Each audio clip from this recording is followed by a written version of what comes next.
আসসালামু আলাইকুম। এখন দেখবেন সংবাদ শিরোনাম।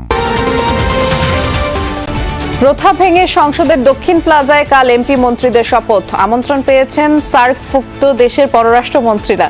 মন্ত্রী প্রতিমন্ত্রীদের জন্য প্রস্তুত রাখা হয়েছে 50টি গাড়ি। আপাতত গুলশানের ভাড়া বাসাতেই থাকবেন নতুন প্রধানমন্ত্রী। মন্ত্রী প্রতিমন্ত্রীদের জন্য প্রস্তুত রাখা হয়েছে 37টি বাড়ি। যদি নির্দেশনা পাই তাহলে যমুনাকে আমরা মাননীয় প্রধানমন্ত্রীর বাসভবন হিসেবে প্রস্তুত করতে পারব। জনগণের কাছে দায়বদ্ধ থাকার চেষ্টা করেছি আমাদের কাজের জন্য। সাকসেসার্স নোট রেখে যাচ্ছি 3টা মন্ত্রণালয়তেই। পিরোজপুরে ধানের শীষের নির্বাচন পরিচালনা কমিটির উপজেলার সভাপতি সহ 2 জনকে কুপিয়ে জখম। গাইবান্ধায় যুবদল নেতার উপর হামলা, আঙুল বিচ্ছিন্ন। বরিশাল বিভাগে বড় জয়ে উৎফুল্ল বিএনপির নেতাকর্মীরা। সাতক্ষীরার সব আসনে পরাজয়ের কারণ খতিয়ে দেখছে দলটি। তারা প্রচুর অর্থ খরচ করেছে। আমি এটা কখনো সাতক্ষীরা হয় নাই যে ওটার প্রতি ন্যূনতম 1000। আমার বিভিন্ন ইউনিটের প্রেসিডেন্ট সেক্রেটারি আমাকে টেলিফোন করে বলেছে ভাই আমাদের কিছু করার ছিল না। নতুন সরকারের সামনে দুর্বল আর্থিক খাত টেনে তোলার চ্যালেঞ্জ। খেলাপি ঋণ ব্যবস্থাপনা ও পুঁজিবাজারে নজর দেওয়ার তাগিদ। সংস্কার কার্যক্রম অব্যাহত রাখার পরামর্শ। ত্রয়োদশ জাতীয় সংসদ নির্বাচনের ফলাফলে নিরঙ্কুশ সংখ্যাগরিষ্ঠ দল হিসেবে সরকার গঠন করতে যাচ্ছে বিএনপি নেতৃত্বাধীন জোট। চিরাচরিত প্রথা ভেঙে এই প্রথমবারের মতো নতুন প্রধানমন্ত্রী ও মন্ত্রীদের শপথ হতে যাচ্ছে সংসদের দক্ষিণ প্লাজায়। মঙ্গলবার বিকেল 4টায় শপথ পড়াবেন রাষ্ট্রপতি মোহাম্মদ শাহাবুদ্দিন। এই শপথ অনুষ্ঠানে যোগ দিতে ভারত, পাকিস্তান সহ সার্কভুক্ত দেশগুলোর পররাষ্ট্রমন্ত্রীদের আমন্ত্রণ জানানো হয়েছে। একই দিন সকাল 10টায় শপথ নেবেন নবনির্বাচিত 297 জন সংসদ সদস্য, আর তাদের শপথ পড়াবেন প্রধান নির্বাচন কমিশনার এএমএম নাসির উদ্দিন। আর সবশেষ সংসদের স্পিকার ও কারাগারে থাকা ডেপুটি স্পিকারের অনুপস্থিতিতে এই সংবিধান অনুযায়ী শপথ পড়াবেন সিইসি। এই সরকারের নতুন মন্ত্রিসভার সদস্যদের জন্য এর মধ্যে ড্রাইভার সহ 50টি গাড়ি প্রস্তুত করা হয়েছে। শপথ অনুষ্ঠানের সকল প্রস্তুতি শেষ করেছে মন্ত্রিপরিষদ বিভাগ ও সংসদ সচিবালয়। আইন শৃঙ্খলা বাহিনীও সর্বোচ্চ নিরাপত্তা ব্যবস্থা নিয়েছে। একটা দিনের অপেক্ষা, এরপরেই তো সংসদের দরজা খুলতে যাচ্ছে। অনেকদিন পর আসলে বলা চলে যে জাতীয় সংসদে বসবেন নতুন মন্ত্রিসভার সদস্যরা। এই অনুষ্ঠানের প্রস্তুতি সম্পর্কে আমাদেরকে একটু বিস্তারিত করে জানাবেন।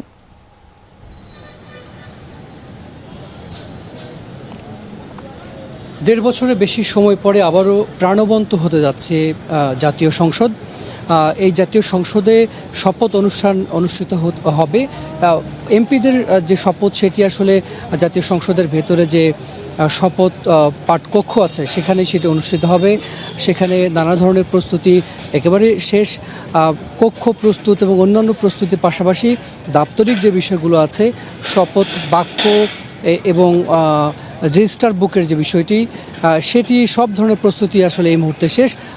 আমরা সকাল থেকে দেখছি যে এখানে সংসদ ভবনের দক্ষিণ প্লাজায় একটি ব্যাপক কর্মযজ্ঞ চলছে। এখানে dog squad, metal detector, army এবং র্যাবের সদস্যরা সকাল থেকে এখানে নানা ধরনের তারা কর্মযজ্ঞ চালিয়েছেন।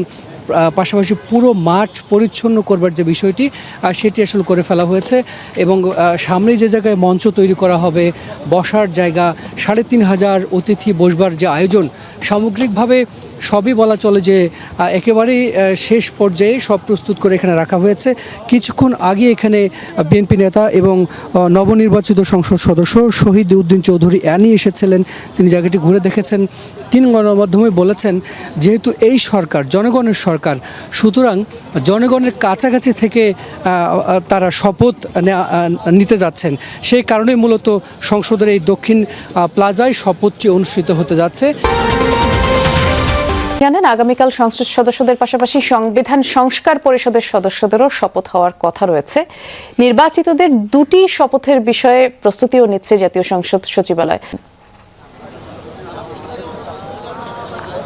আর বৃষ্টি, আমি ঠিক এই মুহূর্তে গুলশানে বিএনপি চেয়ারম্যানের কার্যালয়ের সামনেই রয়েছে এবং আপনি যেমনটি বলছিলেন যে সংসদ সদস্যদের শপথের পাশাপাশি সংবিধান সংস্কার পরিষদের শপথের কথা, সেটি এখন পর্যন্ত চূড়ান্ত নয় এই অর্থে যদিও গণভোটে জয়যুক্ত হয়েছে, কিন্তু তারপরেও জাতীয় ঐকমত্য কমিশনের সভায় এই সংক্রান্ত প্রস্তাবে বিএনপি কিন্তু নোট অফ ডিসেন্ট দিয়েছিল। অর্থাৎ বিএনপি বলেছিল যে বিদ্যমান সংসদ কিংবা বিদ্যমান সংবিধান অনুযায়ী নিয়মিত সংসদই আসলে এই কার্যক্রম সম্পন্ন করতে পারে।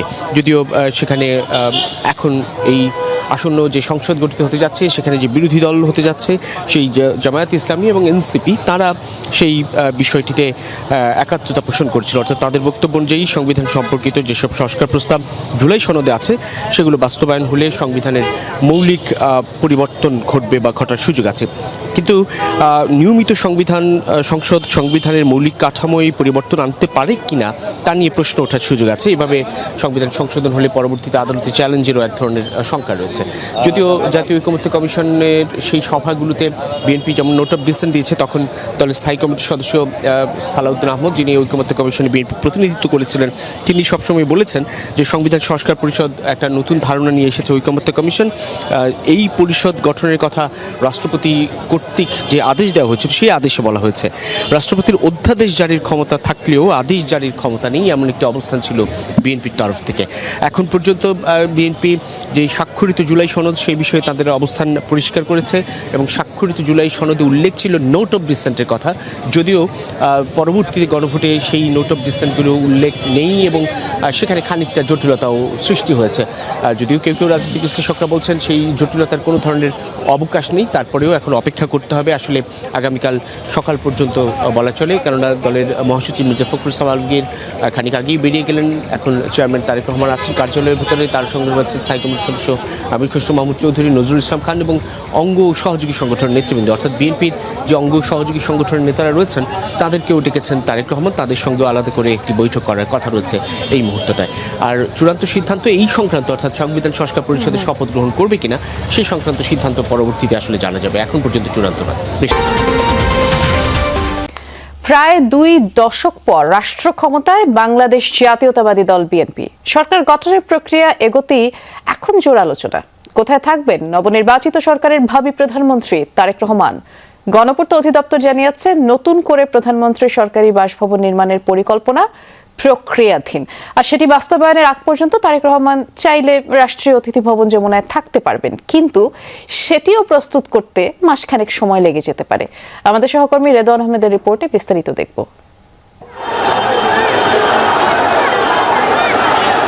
24-এর গণঅভ্যুত্থানের পর বদলে যায় দেশের রাজনৈতিক বাস্তবতা। সেদিন ছাত্র জনতার ক্ষোভের সাক্ষী হয়েছিল প্রধানমন্ত্রীর সরকারি এই বাসভবন গণভবন। পরে সেটি রূপান্তরিত হয় জুলাই স্মৃতি জাদুঘরে। ফলে অনেকের জিজ্ঞাসা, নতুন প্রধানমন্ত্রী থাকবেন কোথায়?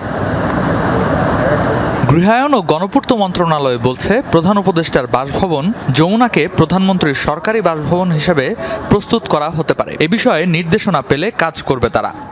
যমুনাটা ওইভাবে সিকিউর করা আছে, যদি নির্দেশনা পাই তাহলে যমুনাকে আমরা খুব দ্রুততম সময়ের ভিতরে আমরা মাননীয় প্রধানমন্ত্রীর বাসভবন হিসেবে প্রস্তুত করতে পারব।